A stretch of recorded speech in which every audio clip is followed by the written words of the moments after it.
Sending my runaway grandma to my aunt after she showed up at our door with a suitcase. Full story.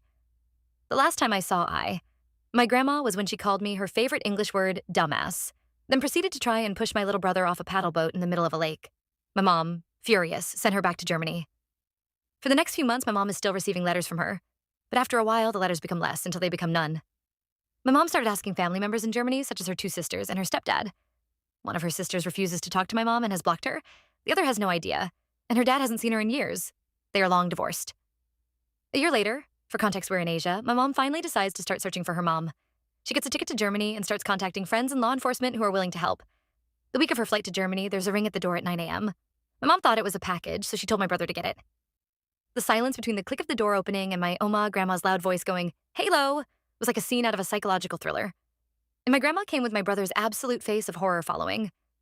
He was pale. I probably was too. She smiled and set down her suitcase.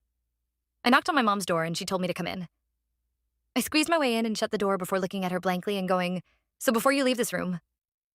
For the rest of the week, Grandma stayed without a single thank you. She had lost all her English and could only understand German, so my mom had to do most of the communicating.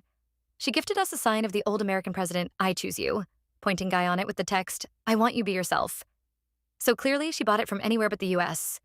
She kept going on about how America is so great because they won't put her in a caretaking home and many other very wrong expectations conspiracy theories. Apparently, she only showed up at our house because she knew that we could help get her an American visa. So we did, and my mom decided that since that sister who blocked her was refusing to deal with this situation, since she'd moved to America recently, my mom was going to send my grandma to her sister's house so that she could no longer ignore her. Let's just say that it didn't necessarily work. Upon arriving, my aunt kicked my grandma out of her house, and my Oma got a heart attack. They flew her back to Germany for surgery, and the moment she was registered, they noticed her record. Apparently, she was on the run after refusing to pay rent on multiple places she stayed at. They detained her, however, she somehow escaped and ran across Europe, staying with strangers, until eventually she concluded that America was the answer, and that to get there, she needed my mom's help, as she then flew all the way to Asia from Spain to ring our doorbell at 9 in the morning. Back to her now in the hospital, they've tethered her to the hospital bed in case she gets up to run again. My mom flew over to say goodbye to her mom as the doctors didn't think she'd survive. Somehow she did.